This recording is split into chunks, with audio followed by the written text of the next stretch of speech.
முல்லைக்காட்டு குரங்கு. முல்லைக்காட்டுக்கு புதிதாக குரங்கு ஒன்று வந்தது. அந்த குரங்கின் பெயர் கிட்டு. அது நிறைய மந்திர வித்தைகளை செய்து காட்டியது. வெறும் கையை காட்டி அந்த கையை அப்படியும் இப்படியும் ஆட்டி ஆட்டி சர்க்கரையை வரவைத்து அனைவரையும் ஆச்சரியப்படுத்தியது. அந்த சர்க்கரையை அனைவருக்கும் கொடுத்தது. ஒரு பூவை எடுத்து அப்படியே கைகளில் வைத்து கசக்கி தூக்கி வானத்தில் வீசியது. பூக்குருவியாக மாறி வானத்தில் பறந்தது. அதை பார்த்து முல்லைக்காட்டு முயல்களும் எலிகளும் யானைகளும் மான்களும் ஆச்சரியப்பட்டன. அனைவரும் கைத்தட்டி மகிழ்ந்தனர். வித்தைகள் காட்டிக்கொண்டிருந்த குரங்கு திடீரென கூட்டத்தை நோக்கி, "உங்கள் தலைவன் யார்?" என்று கேட்டது. "எங்களுக்கெல்லாம் தலைவர் சிங்கராஜாதான்." "ஏன் கேட்கறீங்க?" என்றது எலிக்குட்டி. பதிலே சொல்லாமல் சிரித்துக்கொண்டே சிங்கத்தின் குகைக்கு கிளம்பியது குரங்கு கிட்டு. சிங்கராஜாவின் குகை வாசலில் நின்று கொண்டு, "ஏய் கோழை சிங்கமே, வெளியே வா, தைரியமிருந்தா என்னோடு மோதிப்பார்" என்று கூப்பிட்டது. குகைக்குள்ளேயிருந்து நரியாரும் சிங்கராஜாவும் வெளியே வந்தனர். "வணக்கம் குரங்காரே, நீங்க யார்? உங்களை இந்த காட்டில் பார்த்ததில்லையே, ஏன் கோபமாக கூச்சல் போட்டுக்கிட்டு இருக்கீங்க?" என்றது. "நான் இமயமலையிலிருந்து வருகிறேன். கடவுள் எனக்கு நிறைய மந்திர சக்தி கொடுத்திருக்கிறார். மரியாதையாக இந்த காட்டை என்னிடம் கொடுத்துவிட்டு ஓடிவிடு. இல்லையென்றால் உன்னை ஒரே நிமிடத்தில் அழித்து விடுவேன். தைரியமிருந்தால் என்னோடு சண்டை போட்டு ஜெயித்து காட்டு" என்று சிங்கராஜாவை சண்டைக்கு அழைத்தது. தன்னுடைய வெறும் கையை அப்படி இப்படி ஆட்டி அதிலிருந்து சர்க்கரையை வரவழைத்து, "அஸ்கு லஸ்கா குஸ்கு புஸ்கா" என்று சொல்லி சிங்கத்தின் மீது வீசியது. சிங்கத்துக்கு ரொம்ப கோபம் வந்துவிட்டது. "மவனே, உன்னை அடிச்சு நொறுக்கிடறேன்" என குரங்கை அடிக்க பாய்ந்தார். உடனே நரியார் சிங்கத்திடம் சென்றார்.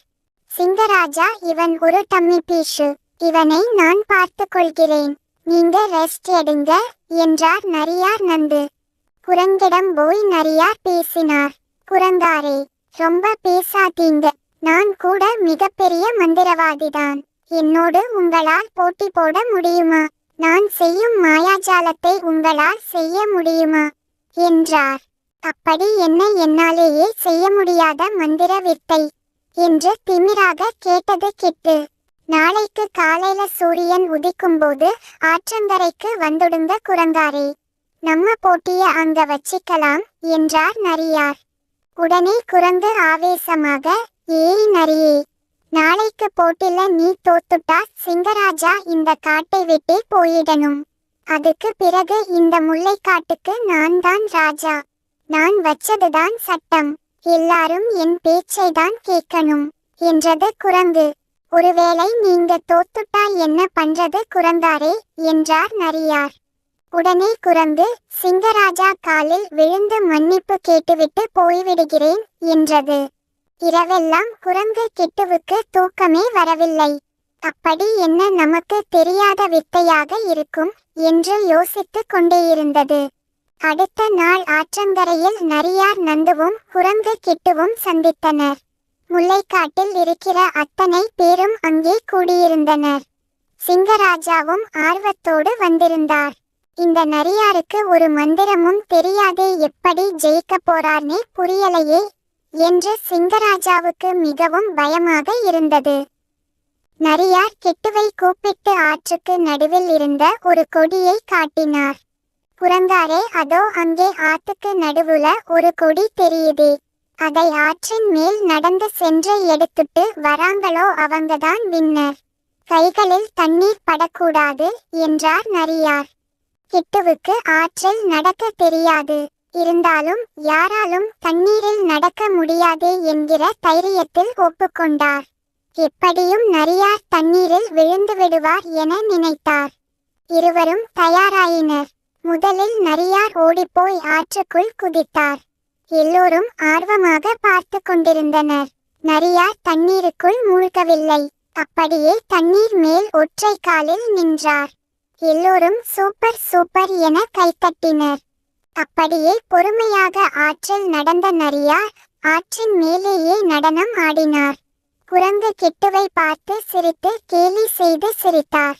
ஆற்றுக்கு நடுவில் இருந்த கொடியை எடுத்துக்கொண்டு வந்து குரங்கிடம் காட்டினார். குரங்காரே, நான் ஆத்துல நடந்து போயிட்டு வந்தாச்சு. இப்போ நீங்க நடந்து போய் இன்னொரு கொடியை எடுத்துட்டு வாங்க என்றார் நரியார். குரங்குக்கு தலையை சுற்றுவதைப் போல இருந்தது. அவர் எத்தனையோ மாயாஜால வித்தைகள் கற்றிருந்தாலும் இது மட்டும் தெரியவில்லை. இருந்தாலும் முயற்சி செய்யலாம் என நினைத்து ஆற்றுக்குள் குதித்தார். தொப்புக்கடீர் என தண்ணீருக்குள் விழுந்தார்.